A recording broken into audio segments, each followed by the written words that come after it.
नमस्कार। सुलेख कहानियाँ में आपका बहुत बहुत स्वागत है। आइए आज सुनते हैं मुंशी प्रेमचंद जी की लिखी हुई कहानी सिर्फ एक आवाज़। सुबह का वक्त था। ठाकुर दर्शन सिंह के घर में एक हंगामा बरपा था। आज रात को चंद्र ग्रहण होने वाला था। ठाकुर साहब अपनी बूढ़ी ठकुराइन के साथ गंगा जी जाते थे, इसलिए सारा घर उनकी पुरशोर तैयारी में लगा हुआ था। एक बहू उनका फटा हुआ कुर्ता टांक रही थी। दूसरी बहू उनकी पगड़ी लिए सोचती थी कि कैसे इसकी मरम्मत करूं। दोनों लड़कियां नाश्ता तैयार करने में तल्लीन थीं, जो ज़्यादा दिलचस्प काम था, और बच्चों ने अपनी आदत के अनुसार एक कोहराम मचा रखा था, क्योंकि हर एक के आने जाने के मौके पर उनका रोने का जोश उमंग पर होता था। जाने के वक्त साथ जाने के लिए रोते, आने के वक्त इसलिए रोते कि शरीनी का बाढ़ बखारा अनुकूल नहीं हुआ। बूढ़ी ठकुराइन बच्चों को फुसलाती थी और बीच बीच में अपनी बहुओं को समझाती थी। देखो, खबरदार, जब तक उग्रह ना हो जाए घर से बाहर ना निकलना। हंसियाँ, छुरी, कुल्हाड़ी इन्हें हाथ से मत छूना। समझाए देती हूँ, मानना चाहे ना मानना। तुम्हें मेरी बात की परवाह है तो मुंह में पानी की एक बूंद ना पड़े। नारायण के घर विपत पड़ी है। जो साधु भिखारी दरवाजे पर आ जाएं, उसे फेरना मत। बहुओं ने सुना और नहीं सुना। वे मना रही थीं कि किसी तरह ये यहाँ से टले। फागुन का महीना था। गाने को तरस गए। आज खूब गाना बजाना होगा। ठाकुर साहब थे तो बूढ़े, लेकिन बुढ़ापे का असर दिल तक नहीं पहुंचा था। उन्हें इस बात का गर्व था कि कोई ग्रहण गंगा स्नान के बगैर नहीं छूटा। उनका ज्ञान आश्चर्यजनक था। सिर्फ पत्रों को देखकर महीनों पहले सूर्य ग्रहण और दूसरे पर्वों के दिन बता देते थे। इसलिए गांव वालों की निगाह में उनकी इज्जत अगर पंडितों से ज्यादा ना थी तो कम भी ना थी। जवानी में कुछ दिनों फौज में नौकरी भी की थी। उसकी गर्मी अभी तक बाकी थी। मजाल ना थी कि कोई उनकी तरफ सीधी आंख से देख सके। समन लाने वाले एक चपरासी को ऐसी व्यवहारिक चेतावनी दी थी जिसका उदाहरण आसपास के 10-5 गांवों में भी नहीं मिल सकता। हिम्मत और हौसले के कामों में अब भी आगे रहते थे। किसी काम को मुश्किल बता देना उनकी हिम्मत को प्रेरित कर देना था। जहाँ सबकी जबानें बंद हो जाती, वहाँ वो शेरों की तरह गरजते थे। जब कभी गांव में दरोगा जी तशरीफ लाते तो ठाकुर साहब की ही दिलगुर्दा था कि उन्हें आंखें मिलाकर आमने सामने बात कर सकें। ज्ञान की बातों को लेकर छिड़ने वाली बहसों के मैदान में भी उनके कारनामे कुछ कम शानदार ना थे। झगड़ा पंडित हमेशा उनसे मुंह छिपाया करते। गरज ठाकुर स्वभाव का स्वभावगत गर्व और आत्मविश्वास उन्हें हर बारात में दूल्हा बनने पर मजबूर कर देता था। हाँ, कमजोरी इतनी थी कि अपना आल्हा भी आप ही गा लेते, और मजे ले लेकर, क्योंकि रचना को रचनाकार ही खूब बयान करता है। जब दोपहर होते होते ठकुराइन गांव से चले तो सैकड़ों आदमी उनके साथ थे, और पक्की सड़क पर पहुंचे तो यात्रियों का ऐसा तांता लगा हुआ था जैसे कोई बाजार है। ऐसे ऐसे बूढ़े लाठियां टेकते या डोलियों पर सवार चले जाते थे जिन्हें तकलीफ देने की यमराज ने भी कोई ज़रूरत न समझी थी। अंधे दूसरों की लकड़ी के सहारे कदम बढ़ाए आते थे। कुछ आदमियों ने अपनी बूढ़ी माताओं को पीठ पर लाद लिया था। किसी के सर पर कपड़ों की पोटली, किसी के कंधे पर लोटा डोर, किसी के कंधे पर कांवर। कितने ही आदमियों ने पैरों पर चीथड़े लपेट लिए थे। जूते कहाँ से लाएं? मगर धार्मिक उत्साह का ये वरदान था कि मन किसी का मैला ना था। सबके चेहरे खिले हुए, हंसते हंसते बातें करते चले जा रहे थे। कुछ औरतें गा रही थी, चांद सूरज दोनों लोक के मालिक, एक दिना उन्हों पर बनती, हम जानी हम ही पर बनती। ऐसा मालूम होता था ये आदमियों की एक नदी थी जो सैकड़ों छोटे छोटे नालों और धारों को लेती हुई समुद्र से मिलने के लिए जा रही थी। जब ये लोग गंगा के किनारे पहुंचे तो तीसरे पहर का वक्त था, लेकिन मीलों तक कहीं तिल रखने की जगह न थी। इस शानदार दृश्य से दिलों पर ऐसा रौब और भक्ति का ऐसा भाव छा जाता था कि बरबस गंगा माता की जय की सदाएं बुलंद हो जाती थी। लोगों के विश्वास उसी नदी की तरह उमड़े हुए थे, और वो नदी, वो लहराता हुआ नीला मैदान, वो प्यासों की प्यास बुझाने वाली, वो निराशों की आशा, वो वरदानों की देवी, वो पवित्रता का स्रोत, वो मुट्ठी भर खाक को आश्रय देने वाली गंगा हंसती मुस्कुराती थी और उछलती थी। क्या इसलिए कि आज वो अपनी चौतरफा इज्जत पर फूली न समाती थी, या इसलिए कि वो उछल उछल कर अपने प्रेमियों के गले मिलना चाहती थी, जो उसके दर्शनों के लिए मंजिल तय करके आए थे?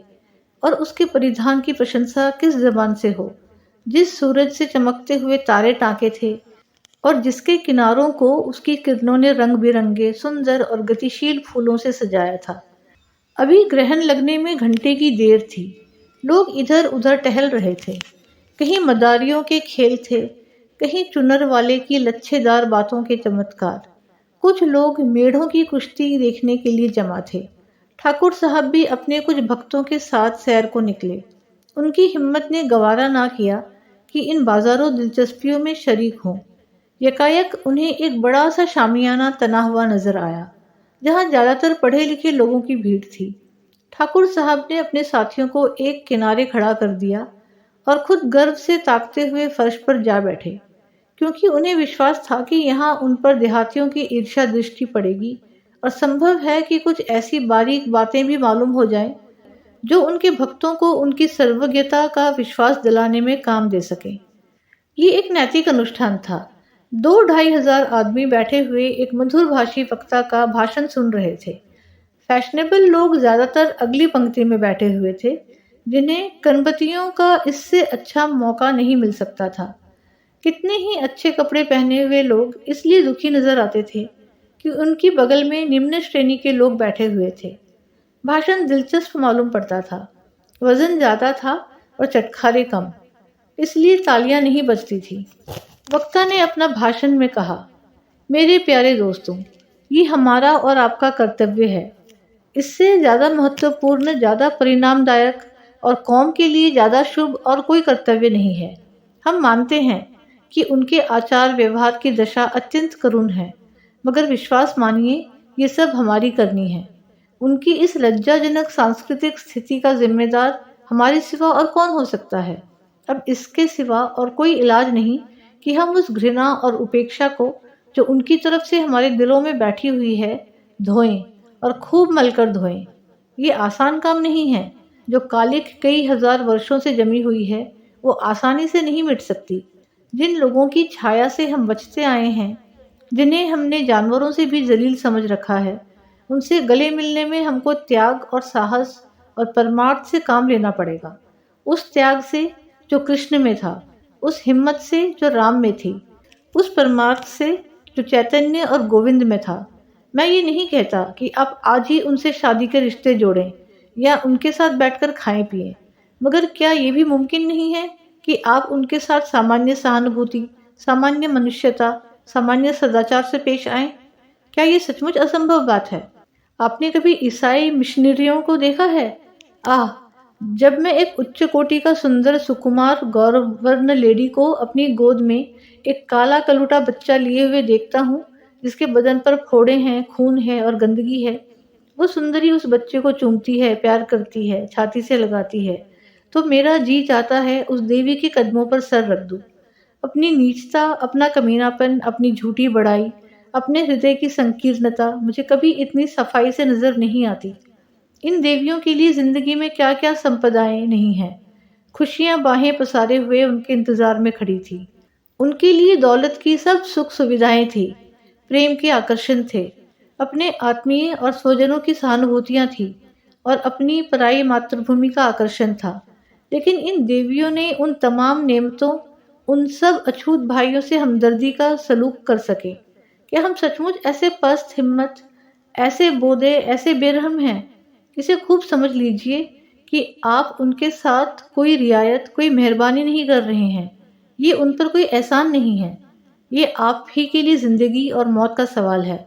इसलिए मेरे भाइयों और दोस्तों, आइए इस मौके पर शाम के वक्त पवित्र गंगा नदी के किनारे काशी के पवित्र स्थान में हम मजबूत दिल से प्रतिज्ञा करें कि आज से हम अछूतों के साथ भाईचारे का सलूक करेंगे, उनके तीज त्योहारों में शरीक होंगे और अपने त्योहारों में उन्हें बुलाएंगे, उनके गले मिलेंगे और उन्हें अपने गले लगाएंगे, उनकी खुशियों में खुश और उनके दर्दों में दर्दमंद होंगे। और चाहे कुछ ही क्यों ना हो जाए, चाहे ताना तिश्नों और जिल्लत का सामना ही क्यों ना करना पड़े, हम इस प्रतिज्ञा पर कायम रहेंगे। आप में सैकड़ों जोशीले नौजवान हैं जो बात के धनी और इरादे के मजबूत हैं। कौन ये प्रतिज्ञा करता है? कौन अपने नैतिक साहस का परिचय देता है? वो अपनी जगह पर खड़ा हो जाए और ललकार कर कहे कि मैं ये प्रतिज्ञा करता हूँ और मरते दम तक इस पर दृढ़ता से कायम रहूंगा। सूरज गंगा की गोद में जा बैठा था और माँ प्रेम और गर्व से मतवाली जोश में उमड़ी हुई रंग केसर को शर्माती और चमक में सोने को लजाती थी। चारों तरफ एक रोबीली खामोशी छाई थी। उस सन्नाटे में सन्यासी की गर्मी और जोश से भरी हुई बातें गंगा की लहरों और गगनचुंबी मंदिरों में समा गई। गंगा एक गंभीर माँ की निराशा के साथ हंसी और देवताओं ने अफसोस से सर झुका लिया, मगर मुंह से कुछ न बोले। सन्यासी की जोशीली पुकार फिजा में जाकर गायब हो गई, मगर उस मजमे में किसी आदमी के दिल तक ना पहुंची। वहां कौम पर जान देने वालों की कमी ना थी।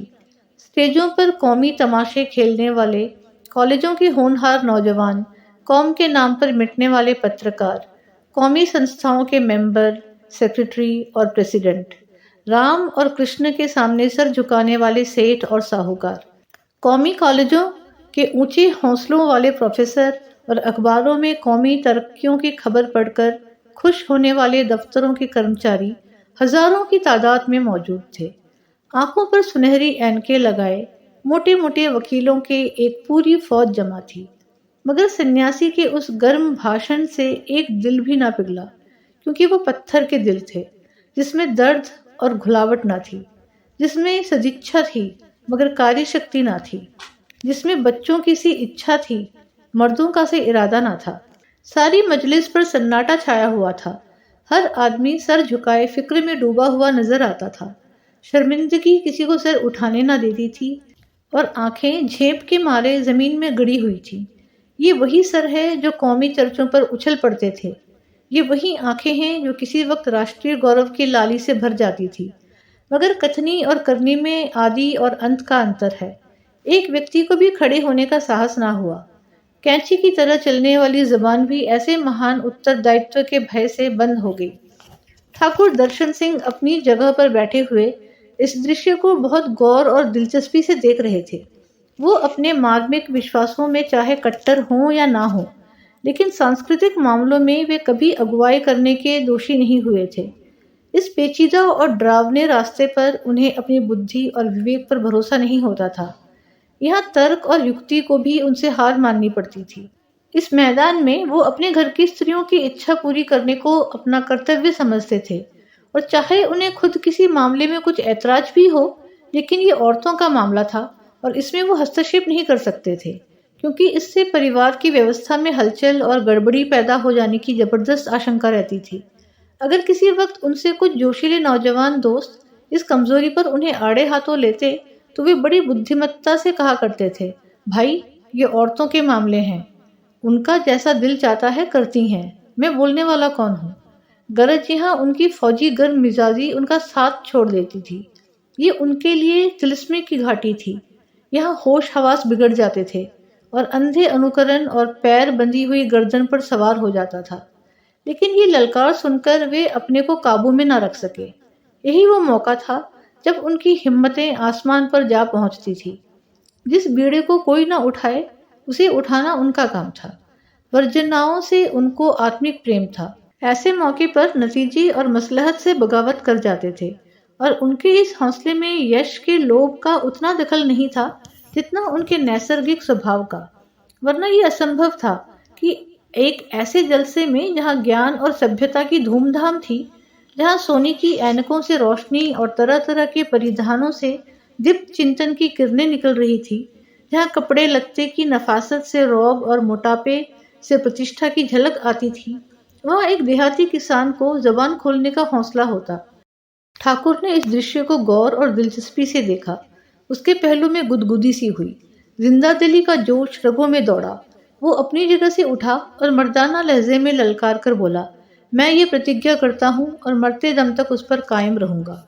इतना सुनना था कि 2000 आंखें अचंभे से उसकी तरफ ताकने लगी। सुभान अल्लाह, क्या हुलिया थी! गाढ़ी की ढीली मरजई, घुटनों तक चढ़ी हुई धोती, सर पर एक भारी सा उलझा हुआ साफा, कंधे पर चुनौती और तंबाकू का वजनी बटुआ, मगर चेहरे से गंभीरता और दृढ़ता स्पष्ट थी। गर्व आंखों के तंग घेरों से बाहर निकल पड़ता था। उसके दिल में अब तक शानदार मजमे की इज्जत बाकी न रही थी। वो पुराने वक्तों का आदमी था, जो अगर पत्थर को पूजता था तो उसी पत्थर से डरता भी था, जिसके लिए एकादशी का व्रत केवल स्वास्थ्य रक्षा की एक युक्ति और गंगा केवल स्वास्थ्यप्रद प्राणी की एक धारा न थी। उसके विश्वासों में जागृति ना हो, लेकिन दुविधा नहीं थी, यानी कि उसकी कथनी और करनी में अंतर ना था। ना उसकी बुनियाद कुछ अनुकरण और देखा देखी पर थी, मगर अधिकांशतः भय पर, जो ज्ञान के आलोक के बाद वृत्तियों का संस्कार की सबसे बड़ी शक्ति है। गिरवे बाने का आदर और भक्ति करना इसके धर्म और विश्वास का एक अंग था। संन्यास में उसकी आत्मा को अपना अनुचर बनाने की एक सजीव शक्ति छिपी हुई थी और उस ताकत ने अपना असर दिखाया।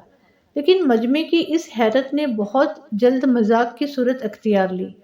मतलब भरी निगाहें आपस में कहने लगी, आखिर गंवार ही तो ठहरा, देहाती है, ऐसे भाषण कभी काहे को सुने होंगे। बस उबल पड़ा। उथले गड्ढे में इतना पानी भी ना समा सका।